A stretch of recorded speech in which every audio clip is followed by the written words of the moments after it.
तो एक तरफ फुटबॉल और क्रिकेट का फीवर है तो दूसरी तरफ चुनाव का। जी हां, पीएम मोदी ने शिलान्यास और सौगातों के साथ यूपी से मिशन 2019 की शुरुआत की, लेकिन जिस तरीके से उन्होंने कांग्रेस समेत विपक्ष पर सियासी हमला बोला, उससे ये साफ हो गया कि जब आगाज ऐसा है तो अंजाम कैसा होगा। और आप सभी लोगन के पांव लागत है।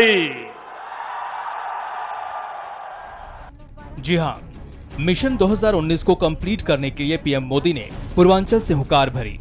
पहले आजमगढ़ में पीएम मोदी ने 341 किलोमीटर लंबे पूर्वांचल एक्सप्रेसवे का शिलान्यास किया, जो लखनऊ से शुरू होकर 9 जिलों को जोड़ते हुए बलिया तक जाएगी। 36 महीने में बनकर तैयार होने वाली सड़क की लागत करीब 23,000 करोड़ आएगी। पूर्वी उत्तर प्रदेश के एक बड़े क्षेत्र में विकास की एक नई गंगा बहेगी। ये गंगा पूर्वांचल एक्सप्रेसवे के तौर पर आपको मिलने जा रही है। मोदी हो या योगी,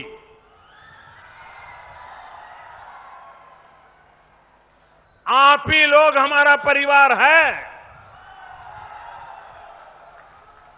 आपके सपने यही हमारे सपने हैं।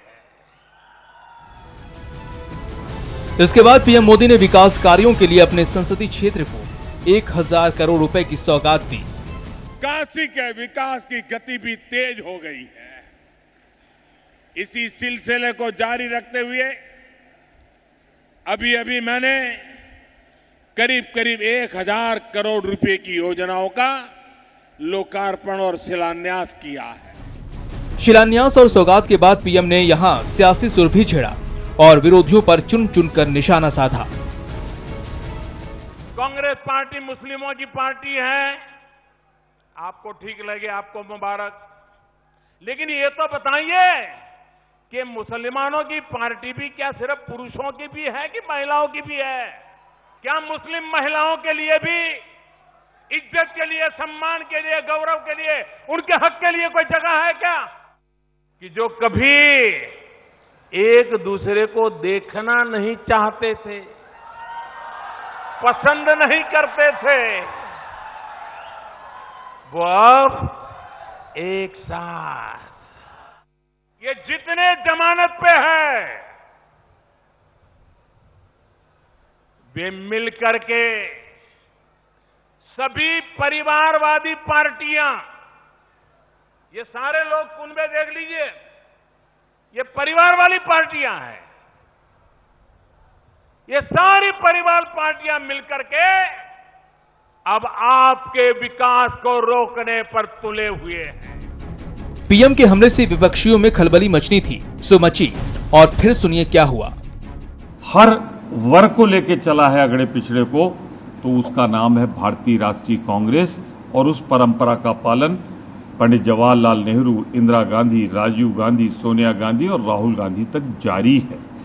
सन 2014 में ही अपनी सरकार बनने के कुछ समय के बाद ही इसको लागू कर देते, अर्थात इस पर काम करना शुरू करवा देते, तो तब फिर इस पूर्वांचल एक्सप्रेसवे परियोजना का आज माननीय प्रधानमंत्री द्वारा शिलान्यास किए जाने की बजाय इसका उद्घाटन किया जा सकता था। विपक्षियों की तिलमिलाहट भी जायज है, क्योंकि 2014 लोकसभा चुनाव में उत्तर प्रदेश में 7 सीटों पर सिमटने वाले पूरे विपक्ष को पता है कि 2019 की राह आसान नहीं है, बल्कि वोट शेयर को बढ़ाने पर भी चल रही है। पूर्वांचल को एक्सप्रेसवे की सौगात देकर बीजेपी ने राज्य की 32 सीटों को साधने की कोशिश की है, जिससे विपक्षियों के पेशानी पर बल पड़ गए हैं। Bureau report, news 18 network. तो लोकसभा से जुड़ी खबरों के बाद अब रुख करते हैं राज्यसभा की, जिसके लिए 4 जानी मानी हस्तियों को मनोनीत किया गया है, लेकिन उनमें न तो कोई फिल्म से जुड़ी शख्सियत है और न ही खेल से। जी हां, इस बार जिन्हें अपर हाउस के लिए मनोनीत किया गया है उनमें एक किसान हैं, दूसरे लेखक, तीसरे मूर्तिकार और चौथी हैं क्लासिकल डांसर। ये वो 4 शख्सियत हैं जिन्हें मनोनीत कर माननीय बनाया गया है। चारों न सिर्फ 4 प्रदेश से ताल्लुक रखते हैं, बल्कि इनका कर्म क्षेत्र भी अलग है। जी हाँ, चारों चार अलग अलग विधा के साधक हैं। चलिए सबसे पहले बात करते हैं इस बार मनोनीत की गई इकलौती महिला सोनल मानसिंह की। मुंबई में जन्मी सोनल मानसिंह देश के फेमस क्लासिकल डांसर में से एक हैं, जो पिछले 6 दशकों से ये भरतनाट्यम और ओडिसी नृत्य प्रस्तुत कर रही हैं। इन्हें मणिपुरी और कुचिपुड़ी डांस फॉर्म्स में भी महारत हासिल है। फिलहाल Indira Gandhi national centre for arts की ट्रस्टी और central advisory board on culture की सदस्य हैं। इन्हें 1987 में संगीत नाटक अकेडमी अवार्ड, 1992 में पद्म भूषण और 2003 में पद्म विभूषण से नवाजा जा चुका है। इन्हें कोरियोग्राफर, टीचर, वक्ता और सामाजिक कार्यकर्ता के तौर पर भी जाना जाता है। अद्भुत संयोग है और इसी में संकेत मानती हूँ कि कला संस्कृति के द्वारा भारतवर्ष की बुलंदी का रथ आगे आगे बढ़ेगा।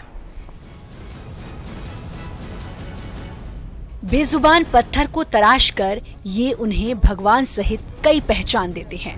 दुनिया भर में ये शिल्प गुरु के तौर से भी जाने जाते हैं। पुरी के श्री जगन्नाथ मंदिर की सुंदरता सहित इन्होंने प्राचीन मूर्तियों और स्मारकों के संरक्षण की दिशा में कई अहम कार्य किए हैं और इस कला को जिंदा रखने के लिए अब तक 2000 से ज्यादा स्टूडेंट्स को प्रशिक्षित भी कर चुके हैं। फिलहाल ये ओडिशा ललित कला अकादमी के अध्यक्ष हैं। 1977 में इन्हें पद्मश्री, 2001 में पद्म भूषण और 2013 में पद्म विभूषण से नवाजा जा चुका है।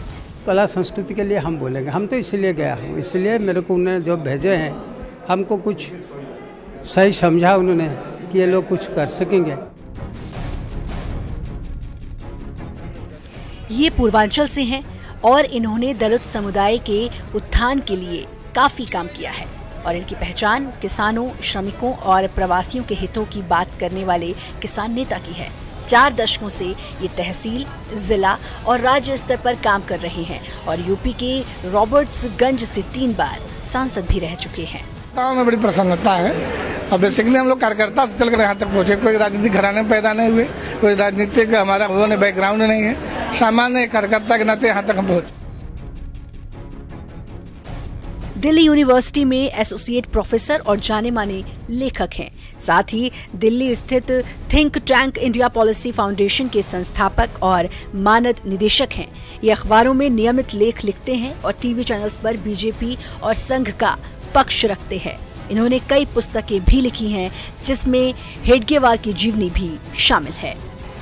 किसान से लेकर शिक्षाविद तक इन चारों माननीयों के जरिए केंद्र सरकार न सिर्फ मिशन 2019 को साधेगी, बल्कि ओडिशा में होने वाले विधानसभा चुनाव की तैयारी भी करेगी।